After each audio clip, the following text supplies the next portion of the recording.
지난주는 믿음은 선택이다. 믿음은 내가 선택하는 거라는 거예요. 예. 믿음은 내가 그 선택함으로 인해서 하나님께서 주시는 부유함을 다 내 것이 되는 거야. 내 것이. 믿음은 언약을 선택하는 것이다. 믿음은 주님과 하나 되는 삶을 선택하는 것이다. 믿음은 결국은 사랑이다. 믿음과 사랑은 똑같은 거예요. 믿음은 순교까지 가능하게 됩니다. 우리가 하나님을 위해서 순교를 할 수 있다는 것보다도 최고의 영광은 없는 거예요. 하늘나라에 가면은 이 순교자의 자리는 가장 하나님 앞에 가장 가까운 자리에 있어요. 예. 하나님을 위해서 내 인생 전체를 드린다는 것, 순교한다는 것. 그뿐만이 아니라 순교는 죽어서 죽음으로 순교를 하는 거잖아요. 죽음으로 순교하는 것은 너무나도 쉬워. 또 칼 하나 한 대 맞아가지고 그냥 목 떨어지면 순교가 쉬운 거야. 그 순간이면 끝나니까. 그런데 순교 중에 정말 순교가 어려운 게 무슨 순교냐? 살아있는 순교자의 삶을 사는 거야. 우리는 살아있지만은 죽은 자로 사는 거야. 얼마나 힘들겠어요. 살아있지만 죽은 자로서 평생을 살아간다는 것은 너무나도 힘들잖아요. 그런 순교자의 삶을 사는 사람을 하나님은 기뻐하십니다. 그 순교자의 삶을 사는 게 뭐예요? 내 육신의 생각을 할례받고 주님이 주시는 마음을 받아서 주님의 마음만 나타내고 사는 삶이 이게 순교자의 삶이라는 거예요. 이런 삶을 까지 가능하게 하는 게 뭐냐? 믿음이라는 거예요. 믿음.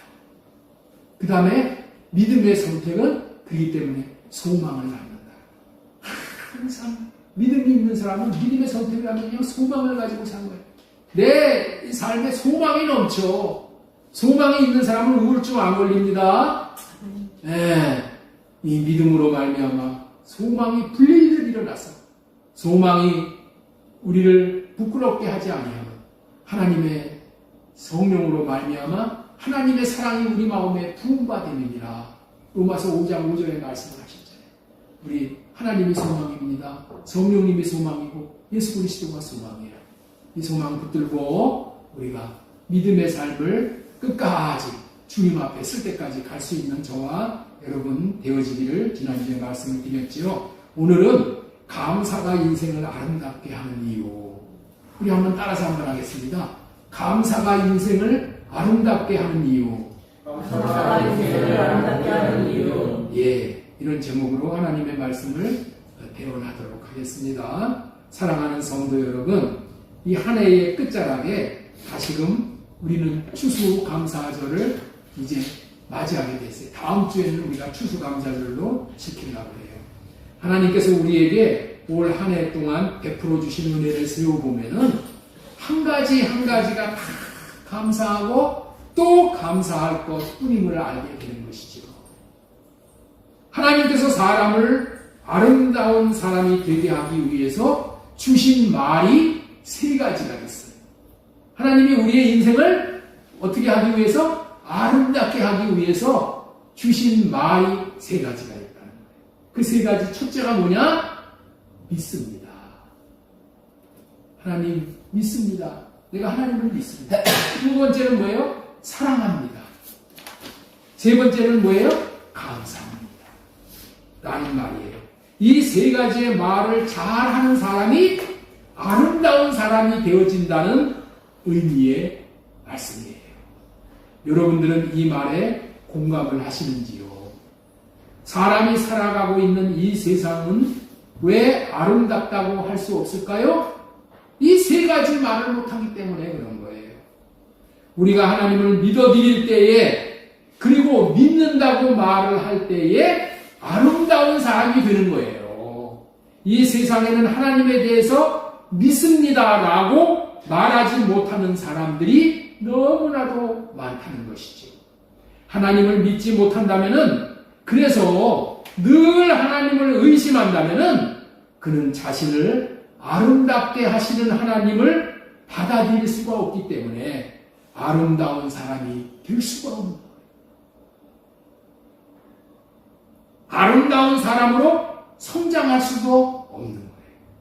그러나 하나님을 믿고 하나님의 말씀을 믿고 순종하며 따라갈 때에 그 사람은 하나님 보시기에도 사람이 볼 때에도 아름다운 사람으로 변화되어지고 넉넉히 성장하게 되는 거예요. 여러분들, 세상에는 무슨 말을 해도 믿지 못하는 사람이 있어요. 믿지 못하고 늘 의심을 하는 거야. 그러면 그 사람에게는 좋은 것을 줄 수가 없어. 좋은 것을 주어도 이게 문제가 있는 거 준 거 아니야?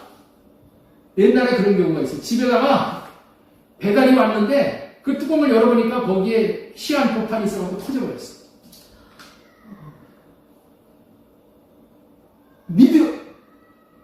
믿지 못하고 의심을 하면은 누가 좋은 것을 주어도 받을 수가 없는 거야. 하나님을 의심하면은 하나님을 받아들이지를 못하는 거야. 하나님이 나를 이용해 먹으려고 그러나? 교회 왜 나오라고 그래? 교회 나가면은 내 거 빼서 가려고 그러나? 헌금 내라고 그러나? 의심을 하는 거야. 안 그래요. 하나님은 주시기 위해서 우리를 초청합니다. 교회는 여러분들에게 좋은 것을 주시기 위해서 하나님이 세우신 거야. 이 교회를 통해서 온갖 하늘의 신령한 복, 땅의 기름진 복, 때를 따라 돕는 은혜를 다 주신다는 것을 그거를 믿어야 해. 믿고 나도 교회에 나오기를 기뻐하고 우리 아이들도 자꾸만 이 교회에 보내기를 즐겨요 하여야 하는 거야. 그렇기 때문에 아름다운 사람이 되는 첫 번째 덕목으로 믿는 사람, 믿는다고 말할 수 있는 사람으로 꼽을 수가 있는 거예요. 그리고 두 번째로 나를 아름답게 하는 말이 뭐냐면 사랑한다고 말을 하는 사람이 아름다운 사람이 되는 거예요. 하나님을 사랑하는 사람이 아름다운 사람이 되는 거예요. 하나님을 따라도 하나님을 사랑해서 따르는 사람이 있고 교회를 섬겨도 사랑해서 섬기는 사람은 아름다운 사람이 되는 거예요. 공부를 해도 회사에서 일을 해도 그냥 해야 되니까 억지로 마지못해서 일을 하는 사람이 있잖아요. 그런 사람은 힘든 사람이야. 그런 사람은 불행한 사람이야. 그러나 일이 좋아서 하는 사람이 있어요. 일이 좋아서 하는 사람은 그 일에 성공을 하게 되어 있어. 그러나 일을 사랑해서 하는 사람은 자기 자신이 성공할 뿐만이 아니라 아름다운 사람이 되어진다니까요. 나는 여러분들이 하나님을 좋아하는 정도를 넘어서 사랑하는 사람이 될 수 있기를 바라는 거예요. 그러면 여러분들은 반드시 아름다운 사람이 되실 것이고 아름다운 열매를 맺는 사람이 될 것임을 확신 있게 알려드리고 싶습니다. 세 번째로 감사하는 사람이 아름다운 사람이 되는 거예요. 감사할 수 있는 사람은 누가 보더라도 아름답습니다. 사소한 것을 도움받더라도 그 사람은 늘 마음에 감사함을 간직하고 살아가는 거예요. 그리고 감사함을 잊지 않고 자신에게 은혜를 베푼 사람을 기억하고 살아가는 거예요. 감사하는 사람에 대해서는 불평불만이 나올 수가 없는 거예요. 어떠한 대우를 당하더라도 불평불만 대신에 감사, 찬송이 나오면 이런 사람은 아름다운 사람 중에 아름다운 사람인 것이죠. 나는 오늘 여기 계신 성도님들이 늘 이와 같이 믿습니다, 사랑합니다, 감사합니다라고 진심으로 말할 수 있으므로 하나님께 아름다운 사람이라고 인정받고 그리고 사람들에게도 아름다운 사람이라 인정받을 수 있는 저와 여러분들 다 되실 수 있기를 소망드리고 축원합니다. 다시 한번 따라서 해주십시오. 믿습니다. 사랑합니다. 감사합니다. 오늘 다음 주 추수감사절을 앞두고 감사에 대한 말씀을 전함으로 말미암아 우리 모두가 다 아름다운 사람으로 세워지기를 바라는 마음으로 감사는 인생을 아름답게 만든다는 제목으로 첫 번째 전하고 싶은 말씀은 감사는 예수 그리스도의 형상에 이르게 한다. 자, 우리 한번 따라서 한번 하겠습니다. 감사는 예수 그리스도의 형상에 이르게 한다. 예수 그리스도의 형상에 이르게 한다. 감사는 예수 그리스도의 형상에 이르게 하기 때문에 우리가 아름답게 되는 거예요. 우리가 감사하는 말을 많이 하면 할수록 어떻게 된다? 내가 예수님의 형상에 이르게 된다는 거야. 그래서 아름다운 사람이 되는 거예요. 예수님의 형상에 이르는 사람보다도 더 아름다운 사람이 어디 있어요? 여러분들에게 질문을 한 가지 하겠습니다. 이 세상에서 가장 아름다운 사람이 누구이겠습니까? 예? 이승훈 집사님. 이 세상에서 가장 아름다운 사람이 누구예요? 미스 코리아예요? 미스 아메리카예요? 우리 이재준 집사님은 재준일 거야. 재준이. 그런 사람들도 다들 어느 정도는 아름다워. 그러나 제일로 아름다운 분이 누구시냐? 예수 그리스도시오. 예수님이 가장 아름다운 분이셔요. 그렇기 때문에 예수 그리스도의 형상을 본받는 사람은 또한 아름다운 사람이 되는 거예요. 그래서 아름답게 되기를 원하는 사람들은 예수님이 자기 안에서 피어나기를 구하는 거예요. 그런 의미로 오늘 부른 찬송 89장이 샤론의 꽃 예수. 이 찬양이 우리를 아름답게 만들기를 바라는 마음으로 예수님 내 안에서 피어나게 하소서. 샤론의 꽃과 같이 내 안에서 피어나서 내가 예수의 향기를 나타내면서 살 수 있게 해주세요. 그런 기도의 제목을 가지고 이 찬송곡을 작시한 거 아니에요. 여기서 우리가 하나님 예수님의 형상에 이르게 됨으로 아름답게 되는데 이때에 과정이 있다는 거예요. 예수 그리스도의 형상에 이르는 과정이 있는데 이 과정을 말해주는 성경 말씀이 로마서 8장 29절 이하의 말씀이에요.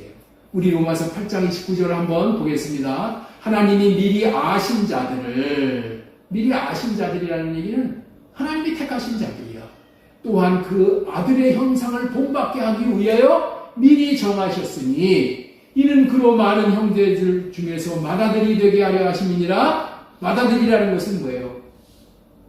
동생들이 본받는 큰형이라는 얘기야. 큰형. 우리 예수님이 우리의 큰형님이 되셨어. 왜? 우리에게 본을 보여주기 위해서. 또 미리 정하신 그들을 부르신 그들을 또한 의롭다 하시고 의롭다 하신 그들을 또한 영화롭게 하셨느니라. 이것이 구원의 서정이라는 거야. 이 구원은 이런 과정을 거쳐서 구원에 이르는 거야. 구원은 받는 구원이 있고 이루는 구원이 있는 거예요. 그냥 우리는 믿음으로 말미암아 제사함 받잖아요. 이건 내 행위가 들어가는 게 아니야. 그러나 이 이루는 구원은 이런 과정이 필요한 거야. 내 마음을 들여서 이렇게 삶으로 인해서 부르신 그들을 의롭다 하시고 의롭다 한다는 것은 뭐야? 이제 성화가 되었다. 우리는 예수 그리스도의 제사함을 받음으로 인해서 의롭다고 이미 해주셨어. 칭의를 우리는 이제 받게 된 거예요. 의롭다 하신 그분을 이제 성화가 되게 하시고 영화의 몸으로 우리를 이제 데리고 가시는 거예요.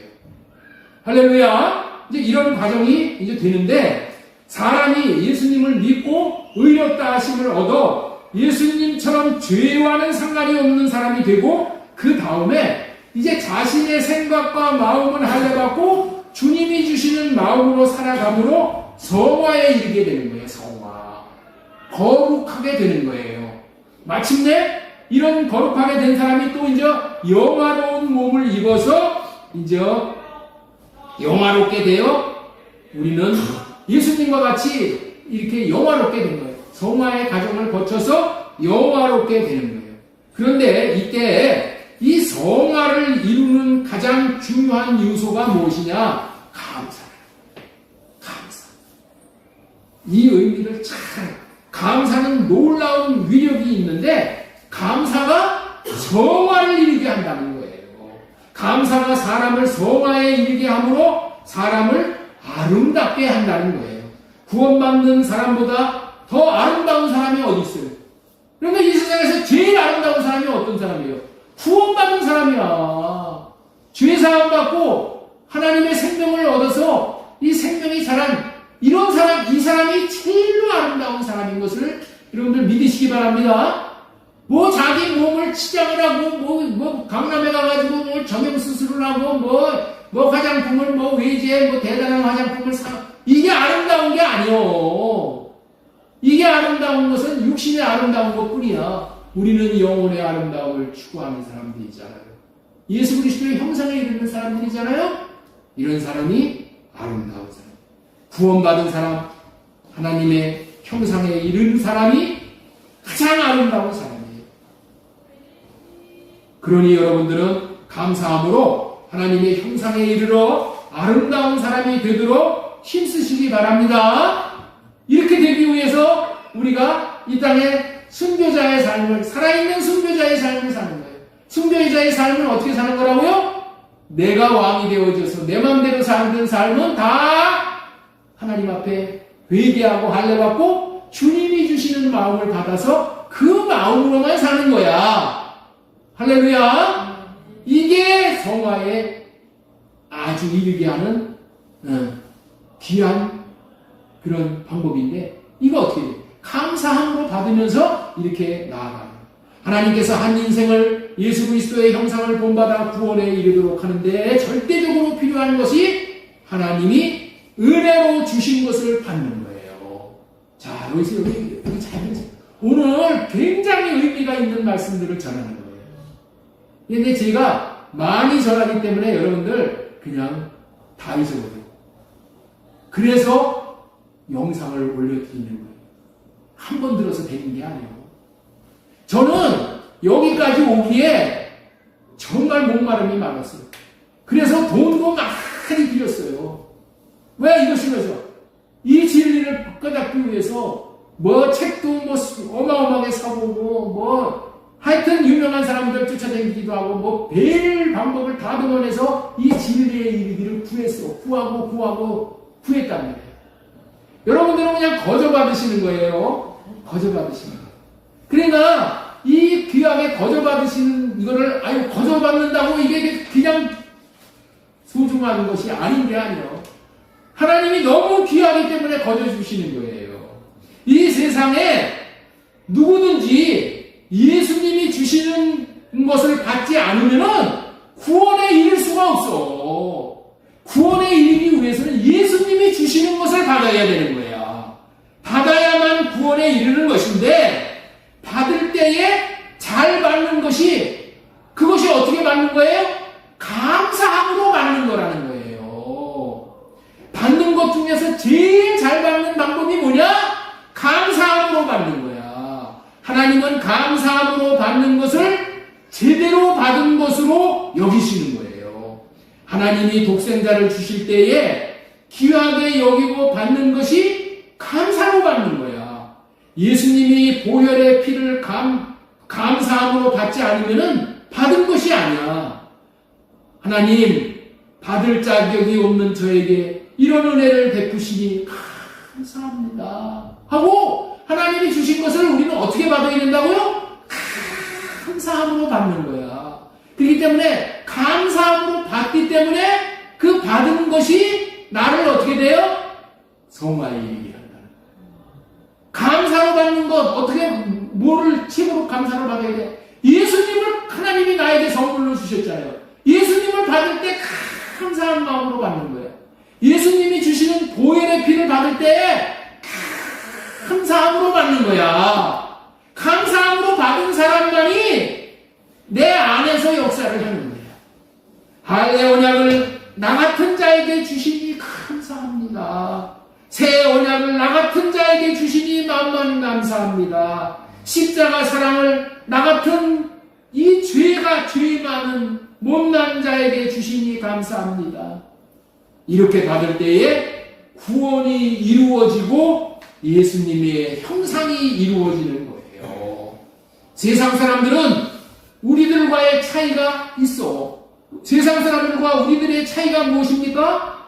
세상 사람들, 하나같이 못한 사람들은 하나님이 천하보다 귀한 예수 그리스도를 주셔도 그까짓 것 이렇게 받는다는 거야. 그까짓 것으로 소중히 받지는 않아. 귀하게 받지는 않는다. 여러분들 누가 좋은 거를 줘도 집에서 그냥 갖다가 뭐야 쓰레기통에다 그냥 갖다 버리는 사람들 많어. 예? 그렇죠? 좋은 거 줘도 쓰레기통에 갖다 버리고 그러잖아요. 누가 음식을 줘도 그냥 갖다 버리잖아요. 세상 사람들은 예수 그리스도를 하나님이 주셔도 그까짓 것으로 받는다니까. 이 쓰레기통에다 다 갖다 버리는 거예요. 이런 사람은 구원에 이를 수가 없어. 이런 사람은 성화가 이루어질 수가 없어. 우리는 어떻게 받아야 된다? 예수, 하나님이 주신 선물, 내게 꼭 필요한 것을 나를 위해서 주시는구나. 아멘. 아멘. 감사합니다. 감사합니다. 받을 자격이 없는 저에게 이런 은혜를 주시니 너무도 감사합니다. 이렇게 받는 거야. 이게 감사로 받는 거야. 감사로 받는 자들은 하나님께서 반드시 그를 구원에 이르게 하시고 반드시 그를 성화에 이르러 하나님의 형상을 받아들일 수 있도록 해주신다.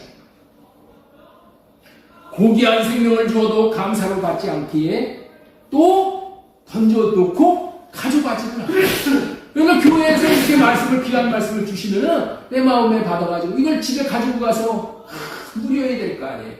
너무나도 좋아서 자녀들에게는 나누어줘야 될 거 아니에요. 그런데 안 가지고 가! 안 가지고 가 해야 다 떨어뜨려 놓고 가. 계단에다가 다 떨어뜨려 놓고 가. 안 됩니다. 그것이 천국과 지옥을 가르는 거예요. 정리합니다.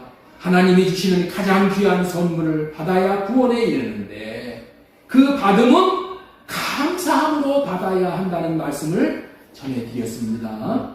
지금까지는 감사가 인생을 아름답게 하는 이유, 감사는 예수 그리스도의 형상에 이르게 하기 때문이다. 하나님은 훈련시키시는데 아주 탁월하신 분이셔요.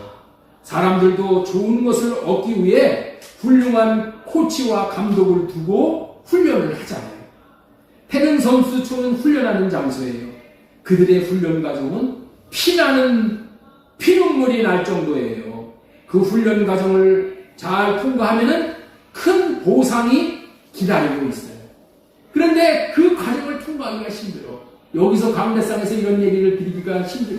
참 죄송스러운 말씀이지만 실감나게 전하기 위해서 훈련을 너무 심하게 받으면은 이 뱃속에 있는 똥물들이 다 넘어올 정도라. 너무 고된 훈련을 받기 때문에. 그런 고된 훈련을 통해서 올림픽에 가서 금메달을 따는 거예요. 은메달, 동메달을 따는 거예요. 마찬가지로 하나님은 우리에게 좋은 상을 주시기 위해서 훈련을 시키십니다. 특별히 성화에 이르도록 감사함으로 받는 훈련을 시키시는 분이십니다. 나는 여러분들이 이 하나님의 마음을 잘 이해하시고 감사로 받는 훈련을 잘 받고 아름다운 사람이 다 되실 수 있으시기를 바라고 축원합니다. 데살로니가전서 5장 18절 범사에 감사하라. 이것이 그리스도 예수 안에서 너희를 향하신 하나님의 뜻입니다. 이제 이런 말씀을 받을 때 범사에 감사하라는 말씀은 하나님이 주신 모든 것을 감사로 받으라. 하나님이 나에게 모든 것을 주실 때에 에이 하나님 이거는 아니고 이거는 기고 이거는 받겠습니다. 이거는 아닙니다. 이렇게 받으면 안 된다는 거예요. 좋은 것이든 내가 생각할 때 좋은 것이든 나쁜 것이든 그것이 나에게 질병이 되든 나에게 죽음의 고통이 될지언정 하나님이 주시는 것은 나 좋은 것이라는 거예요. 이런 마음으로 받는 것이 범사에 감사하라는 그런 의미예요. 그런 의미로 알아들이시면은 훨씬 감사하라는 의미가 마음에 와닿게 될 줄로 믿습니다. 하나님은 어떤 분이실까요? 범사의 모든 일에 감사하라고 하시며 감사로 받으라고 감사를 훈련시키시는 하나님이셔요. 왜냐하면 감사하면 감사로 받으면 한 인생이 아름답게 되기 때문이지요. 감사를 하는 삶이 너무나도 중요하기에 기독교 역사에서 아름답게 쓰임받은 사람들이 감사를 어떤 의미로 받아들이고 살았는가를 잠시 소개하겠습니다. 우리 장로교회에서 최고로 꼽는 칼빈 선생님이 뭐라고 하셨나? 하나님께서 우리를 의롭게 하시는 목적은 우리로 하여금 감사함으로 그분께 순종하게 하기 위함이다. 하나님이 우리를 의롭다고 만들어 주신 것, 왜 그렇다고요? 감사함으로 그분께 순종하게 하기 위함. 순종을 하더라도 그냥 궁시렁 되면서 이 순종하는 사람이 있고, 하나님 감사합니다. 나에게 이런 순종하라는 이러한 명령을 내려주시니 너무나도 감사합니다. 왜 순종하라고 해요? 나에게 복 주시려고 순종하라고 하는 거예요. 하나님은 하시는 거예요. 하나님께서 우리를 의롭게 하시는 목적은 우리로 하여금 감사함으로 하나님께 순종하게 하기 위함이다. 그는 의롭다함을 받은 자는 필연적으로 성화의 길을 걷게 된다고 하는 거예요. 성화의 길이 뭐예요? 주님의 마음으로 사는 거죠. 내면적 원인으로 하나님께 대한 감사를 들었습니다. 감사의 마음이 성화를 이루는데 원동력이 된다는 거예요.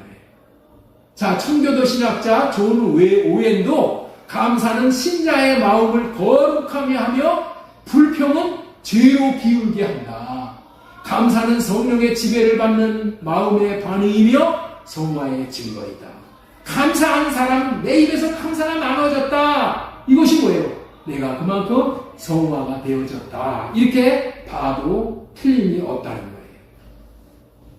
매튜 헨리, 아주 유명한 성경 주석학자지요.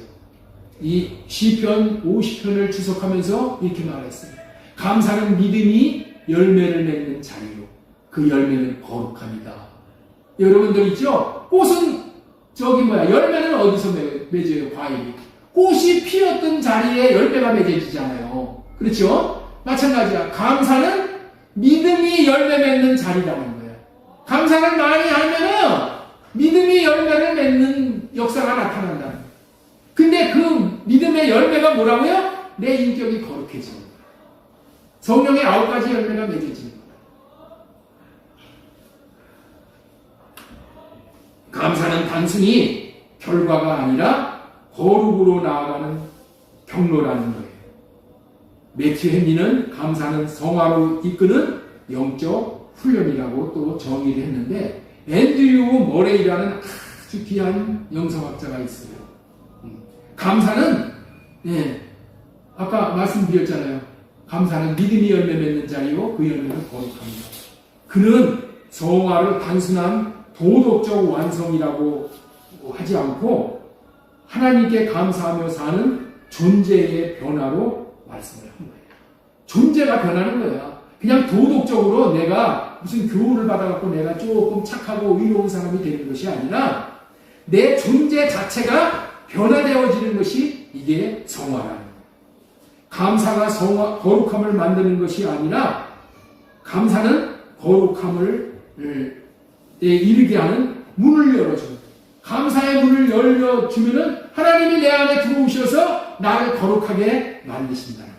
그래서 우리 한번 요약을 하도록 하겠습니다. 감사와 성화의 관계. 자, 감사는 성화의 동력이다. 감사는 성령의 역사요, 성화의 증거다. 감사는 성화로 인도하는 경건의 습관이다. 감사는 성화의 문을 연다. 감사는 믿음이 열매를 맺는 자리요, 그 열매는 거룩합니다. 예. 성경은 우리를 아주 중요한 진리로 이렇게 인도를 해 주시잖아요. 우리가 지금 누리고 있는 모든 것은 하나님께로부터 왔고 하나님을 위해 존재하며 하나님께 돌아간다는 것이에요.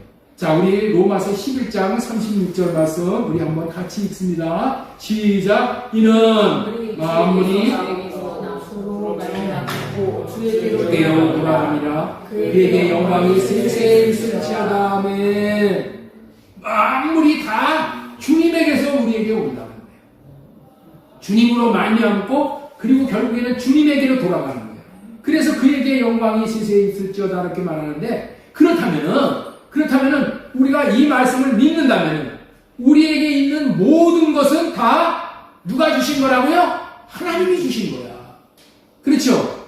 하나님이 나에게 물질도 주시고 먹을 것도 주시고 건강도 주시고 호흡도 주시고 자녀도 주시고 옷도 주시고 모든 것을 다 주셨어.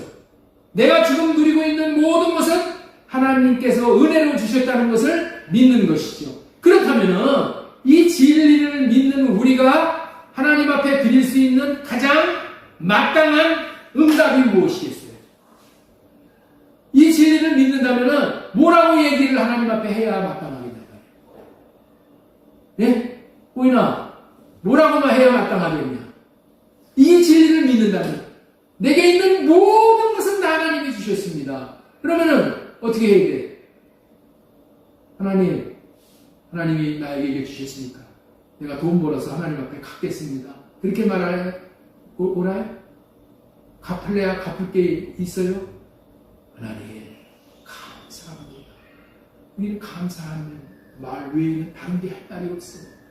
우리는 하나님 앞에 갚을 길이 아무것도 없어. 그런데 하나님은 최고로 우리에게 갚을 것을 주셨는데 그것이 뭐라고요? 감사합니다 말 한마디만 하면은 하나님께서 다 받은 걸로 여기시는 거예요. 이 사실을 믿고 평생을 감사하며 찬양으로 살았던 한 사람이 있어요. 예화를 잠시 드리겠습니다. 혀를 잃기 전에 마지막으로 한 말, 하나님 감사합니다. 이 사람은 평생을 감사하며 찬양하고 간증하며 하나님을 사랑하는 사람이었었어요. 그런데 어느 날 의사에게 충격적인 말을 듣게 된 거예요. 혀에 악성 종양이 생겨났다는 거예요.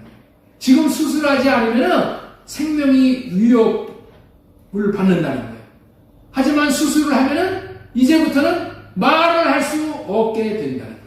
그 말을 듣는 순간 그는 큰 충격에 빠졌어요. 그의 인생은 하나님을 찬송하는 삶이었기 때문이에요.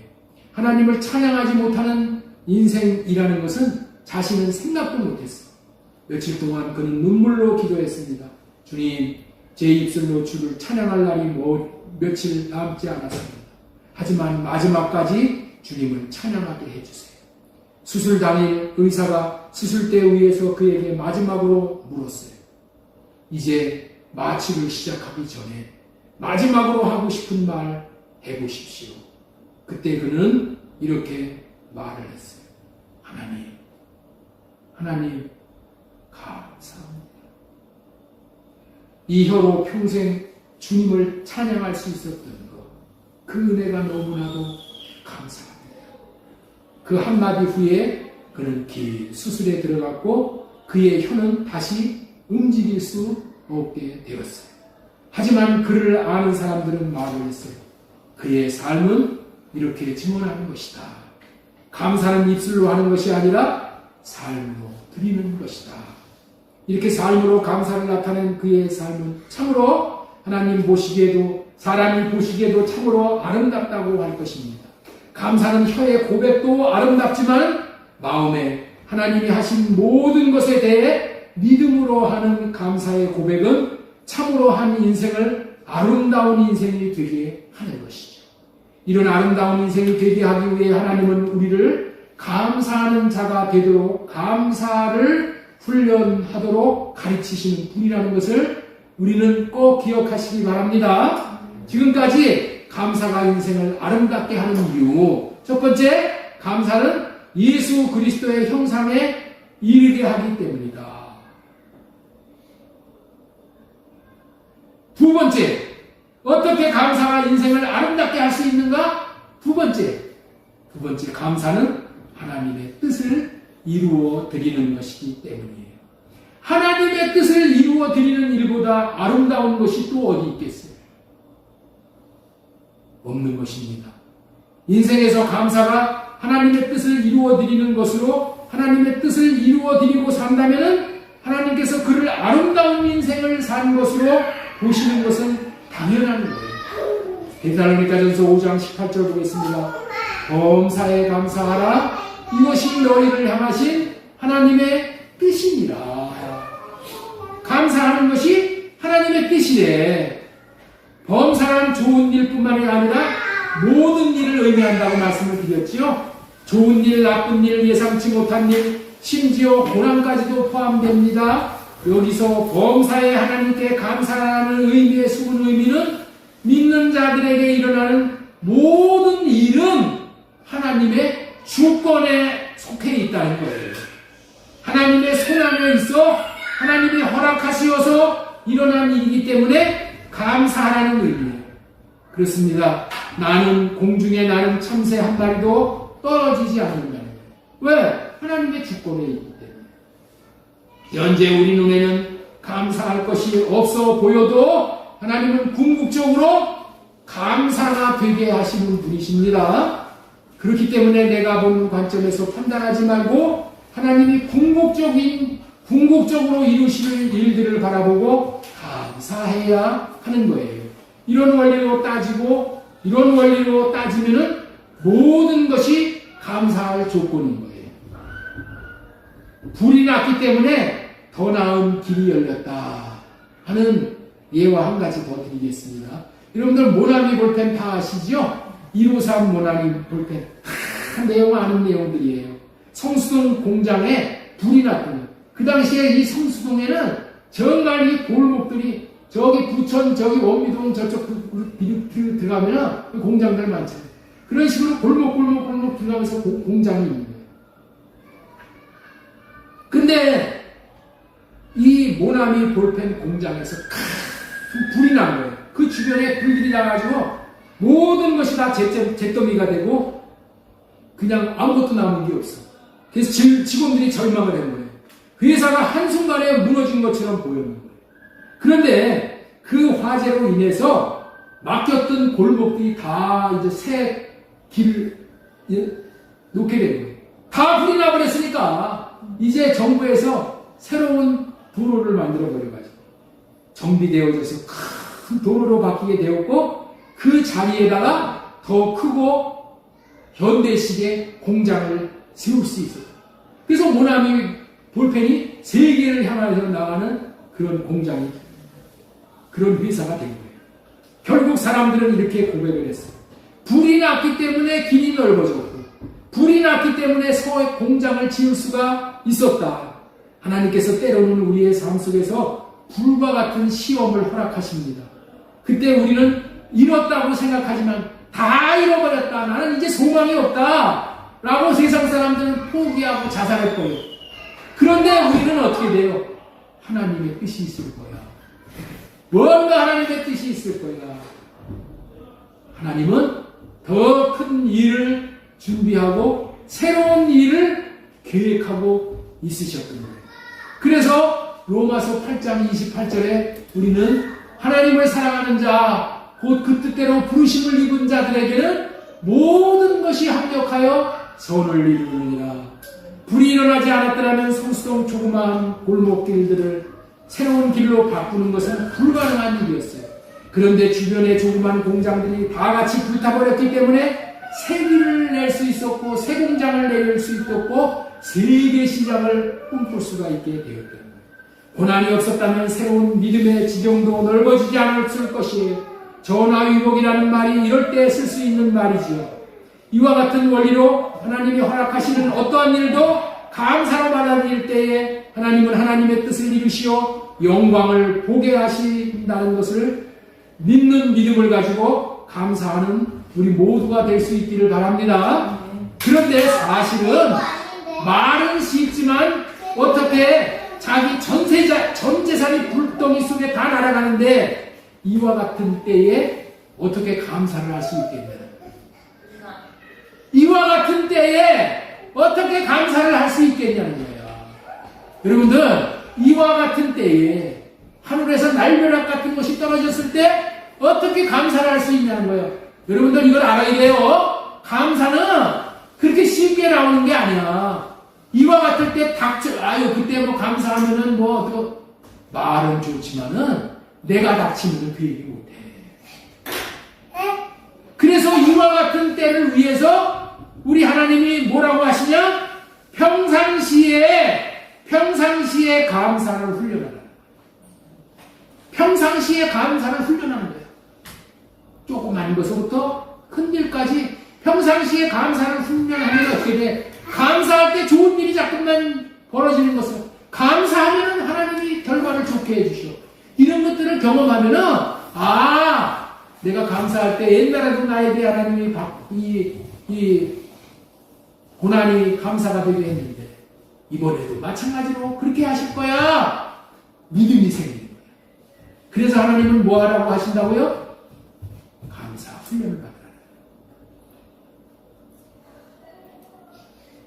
이럴 때에 원망을 하거나 불평을 하면은 마귀가 찾아오게 되는 거예요. 그런데 문제를 불러일으켜서 하나님의 뜻이 이루어질 수 없는 것이지만은 이와 같은 때에 감사할 수 있기 위해서 우리 뭐 해야 된다고요? 감사 훈련. 감사 훈련은 어떻게 해야 돼요? 내 생각과 마음을 할례받고 주님의 마음을 받아서 감사할 수 있는 감사하는 훈련을 평시에 해야 하는 거예요. 그렇게 훈련이 잘 된 자들은 범사에 당하는 일만 보지 않고 배후에서 일하시는 하나님을 바라볼 수가 있게 되어 감사할 수 있게 됩니다. 하나님께서는 우리들에게 범사에 감사하라고 하시면서 감사의 훈련을 시키시는 분이신 줄로 믿으시기 바랍니다. 추수감사절은 하나님께서 우리에게 뭐를 훈련시키는 거예요? 감사를 훈련시키는 거예요. 그래서 이스라엘 백성들은 한 해에 절기를 따할 때 맥주절, 추수감사절, 유월절, 하여튼 절기마다 하나님 앞에 나와서 감사하게 하기 위해서 또 뭐를 주어요? 수확을 주시는 거예요. 수확을 주시고 감사하라는 거예요. 왜 그래요? 감사 훈련을 시키시고. 이렇게 훈련된 자들은 위경 가운데 도무지 감사할 수 없는 환경 가운데서라도 하나님이 나타나 주시는 영광을 보고 기뻐할 수 있는 거예요. 성경 예화 한 가지만 더 드리도록 하겠습니다. 다니엘서 6장 1절 이하에서는 메데 파사 시대의 왕 다리오가 자기의 뜻대로 고관 120명을 이렇게 뽑아가지고 이 전국을 통치할 그런 때에 총리 3명을 전국을 통치할 때 120명을 뽑아서 전국을 이렇게 통치합니다. 우리나라 말하면 도지사를 주어서 이제 통치하는데 이게 120 도지사가 있었어요. 근데 그 120 도지사를 또 다스리는 3명의 총리를 두었어. 3명의 총리. 탁월하게 나라를 다스리는데 이 3명의 총리 중에서도 으뜸으로 나라를 잘 다스리는 총리가 누구였냐면 그게 다니엘이었어. 다니엘이 다리오 왕의 3명의 총리들 중에서 으뜸으로 나라를 잘 다스리고 왕에게 큰 유익을 끼치는 그런 사람이었었어요. 그런데 호사다마라고 이렇게 다니엘이 왕의 신임을 받고 이렇게 이제는 총리 중에서 으뜸 총리를 다니엘을 세우려고 하는 거예요. 그러니까 이 3명의 총리를 비롯해서 많은 사람들이 시기가 일어난 거예요. 시기. 그래서 음모가 있어가지고 이제부터 30일 동안은 그 누구든지 다리오 왕 외에 어떤 신이나 사람에게 무엇을 구하면은 사자 굴 속에다가 집어넣기로 해버린 거예요. 자, 우리 다니엘 6장 7절 한번 보겠습니다. 나라의 모든 총리와 지사와 총독과 법관과 관원이 의논하고 왕에게 한 밤률을 세우며 한 금령을 정하실 것을 구하나이다. 왕이요, 그것은 곧 이제부터 30일 동안에 누구든지 왕 외에 어떤 신에게나 사람에게 무엇을 구하면 사자굴에 던져놓기로 한 것입니다. 이렇게 법령을 정해버린 거예요. 이 다니엘은 자기를 죽이기로 작정한 자들이 이렇게 음모를 꾸며서 자신이 하나님에게 기도를 못하게 하기 위해 음모를 꾸몄다는 것을 알고 있어요. 다니엘은 기도의 사람이잖아요. 음모를 꾸며가지고 기도 못하게 하기 위해서 누구든지 이제 왕 외에 어떤 신에나 사람에게 무엇이든지 구하기만 하면은 그냥 사자굴순에다 집어넣게 해버린 거예요. 이 법령을 정해버린 거예요. 다니엘이 금방 자기에게 시기심을 가진 자들이 다니엘을 죽이기로 함정을 파놓은 것을 다니엘은 알은 거예요. 다니엘이 뭐 바보가 아니잖아요. 이놈들이 나를 죽이려고 작정을 했구나. 이 조선은 자기가 다리오 왕에게 아무리 인정을 받고 있지만은 이 조서를 왕이 한번 내리면은 이제 이 법은 왕도 바꿀 수 없다는 것을 다니엘이 이미 알고 있었던 거예요. 그러나 다니엘은 자기를 죽이려고 음모를 꾸미고 이렇게 한 것인 줄을 알고도 자기 집에 돌아가 창문을 다 열어놓고 하루에 3번씩 하나님께 감사 기도하며 하나님께 간구를 하는 거예요. 자, 우리 다니엘 6장 10절 보겠습니다. 다니엘이 이 조서의 왕의 도장이 찍힌 것을 알고도 자기 집에 돌아가서는 윗방에 올라가 예루살렘으로 향한 창문을 열고 전에 하던 대로 하루에 3번씩 무릎을 꿇고 기도하며 그에게 그 하나님께 감사하더라. 죽으면 죽으리라는 심정으로 하루에 3번씩 기도하며 하나님 앞에 감사를 했다는 거예요. 이런 장면들을 우리가 볼 때마다 우리는 의문을 갖게 되는 거예요. 아니, 기도를 하는 것도 좋고 3번씩 기도하는 것 좋지만은 꼭 문을 열어놓고 무릎을 꿇고 기도하며 감사를 해야 하냐는 거예요. 아니, 기도하면은 은밀하게 창문을 닫고도 기도하면 되잖아. 그렇죠? 기도하되 무릎을 꿇지 않고 의자에 앉아서 눈만 감고 기도하면은 바깥에서 사람들이 기도하는지 뭐 잠자는지 누가 알아? 그러면 의자에 앉아서 그냥 눈만 감고 있으면 기도하면 되잖아. 그런데 문을 다 열어놓고 무릎을 꿇고 하나님 앞에 기도를 한단 말이에요. 그러면 감시하는 자들이 다니엘이 기도하는 모습을 다 보게 되잖아요. 다니엘을 그래서 고발을 하는 거예요. 예?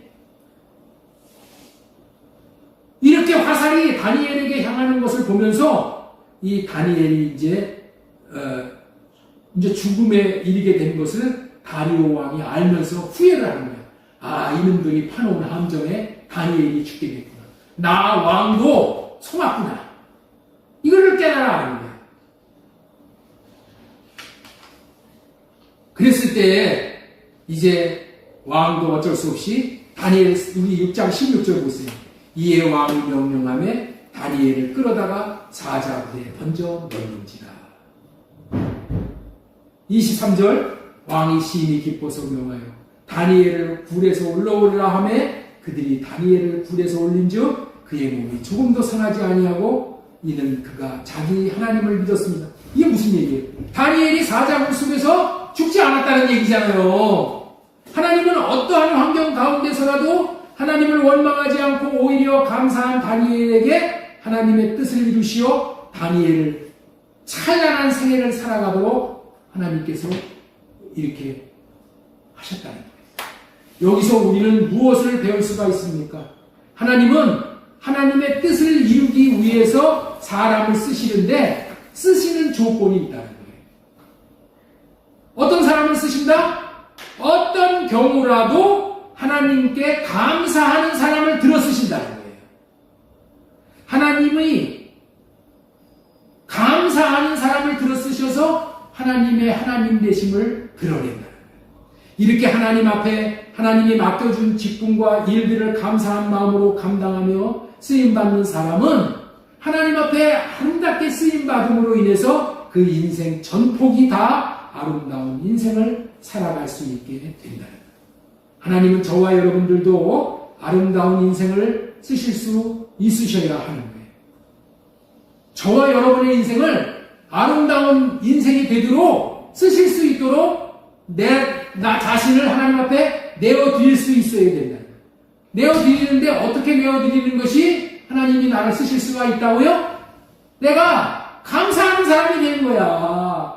감사하는 사람이 되었을 때 하나님이 나를 쓰시는 거예요. 하나님은 불평불명하는 인생을 결코 쓰지 않는 거예요. 여러분들 이 교회에서도 이렇게 직분을 맡기고 일을 맡길 때에 두 가지 종류의 사람이 있는 거예요. 하나님, 왜 나한테만 맨날 이런 이 흑잡대기 일을 나한테만 맡깁니까? 아니, 나한테만 매일 이게 쭈렁쭈렁하게 화장실 청소시키고, 식당 청소시키고, 왜 나한테 이런 일을 맡깁니까? 이런 사람이 있어. 아니, 하나님의 귀한 일을 맡아서 하는데, 붕시렁거리면서 마지못해. 이렇게 하는 사람이 있단 말이에요. 근데, 또 이런 사람이 있어. 하나님, 나와 같은 자에게 하나님이 이런 일을 맡기시나이까? 응?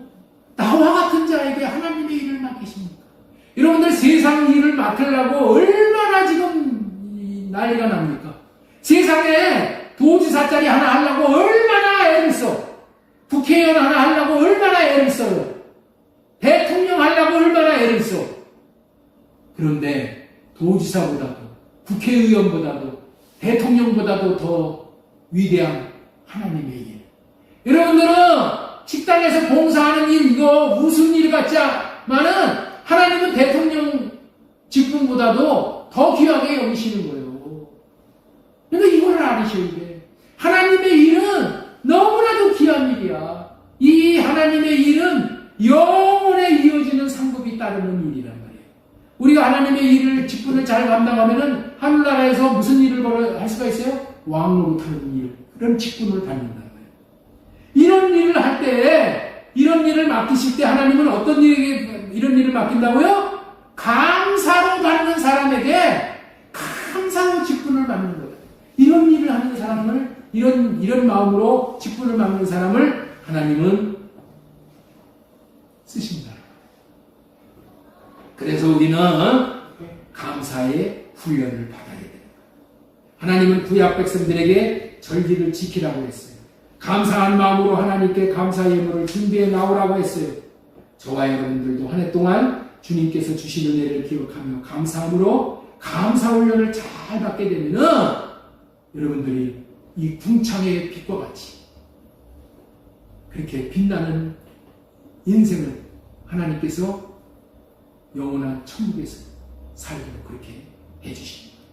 지금까지 감사하면은 아름다운 인생이 되어지는데 이는 감사함으로 하나님의 뜻이 이루어지기 때문에 그렇다고 하셨고, 또 감사하는 그런 자에게 하나님이 하나님의 귀한 직분을 맡기셔서 그 직분을 잘 감당하는 그런 사람이 되어져서 아름다운 인생이 되게 해주신다라는 이런 말씀을 전해드렸습니다. 마지막으로 감사하는 자를 통해서 하나님은 자신의 뜻을 이루시기 때문이다. 이 말씀을 이렇게 전했는데, 자, 우리 요한복음 6장 11절 한 절만 더 보고 우리 마치도록 하겠습니다. 요한복음 6장 11절. 예수님께서 떡을 가져와 축사하신 후에 앉아있는 자들에게 나눠주시고 물고기도 그렇게 그들의 원대로 주시니라. 이게 오병이어의 축복이잖아요. 여기 보면은 다른 건 다 이해가 되는데 축사하신 후에, 이 말이 무슨 말인지 이해를 못 하시는 분들이 있을 것 같아서 이 새 번역으로, 새 번역이 좋은 번역입니다. 이 번역으로 제가 또 올려드렸어요. 예수님께서 빵을 들어서 감사를 드리신 다음에 감사 기도를 드리셨어요. 이게 축사야. 예수님이 오병이어의 그 물고기, 보리떡, 어린아이가 가져온 거 가지고 이걸 가지고 어떻게 됐다면 먼저 하나님 앞에 감사 기도를 드린 거야. 감사 기도. 감사 기도를 드렸을 때 하나님께서 어떻게 돼요? 예수님에게 놀라운 능력을 행하게 하십니다. 감사할 때 예수님이 어떻게 돼요? 5,000명을 넘는 사람을 먹여 살리는. 하나님의 뜻은 뭐예요? 5,000명이 굶주리는 게 아니라 배불리 먹는 거지. 먹는 것이 하나님의 뜻이잖아요. 하나님의 뜻을 이루는데 예수님이 감사를 했다는 거예요. 감사 기도를 드렸더니 하나님이 하나님의 뜻을 예수님을 통해서 이루게 하셨다는 거예요. 할렐루야. 이게 감사의 위력인 거예요. 하나님이 예수님에게 이 감사의 직분을 맡긴 거예요. 이 직분을 감사를 잘 감당을 했더니 오병이어의 기적이 나타나는 거예요. 여러분들 우리의 생애도 그렇습니다. 무슨 일을 하더라도 하나님 나에게 이런 일을 맡겨주셔서 감사합니다. 나에게 이런 어려움을 당하게 해주셔서 감사합니다. 나에게 이런 내가 못 볼 꼴을 보게 해주셔서 감사합니다. 하고 먼저 감사하는 거예요. 감사 훈련을 할 때 하나님은 이 감사를 복이 되게 하는 거예요. 모든 것이 합력하여서 선이 이루어지는 것을 우리 눈으로 직접 목도할 수 있게 해주시는 거예요. 이러한 경험을 우리가 날마다 경험할 때마다 우리의 믿음이 쑥쑥 자라는 거예요. 그래서 우리 하나님 앞에 우리가 무슨 말을 할 수 있어요? 하나님 믿습니다. 하나님 사랑합니다. 하나님 감사합니다. 이 세 말씀을 우리는 고백할 수 있게 되면 우리의 인생을 가장 우리 하나님은 이 세 고백을 할 때 가장 아름다운 인생이 되게 해주신다는 것을 믿고 이 고백을 많이 하고 또 훈련을 잘 받는 저와 여러분 다 되어주시기를 예수님의 이름으로 축원합니다. 하나님 아버지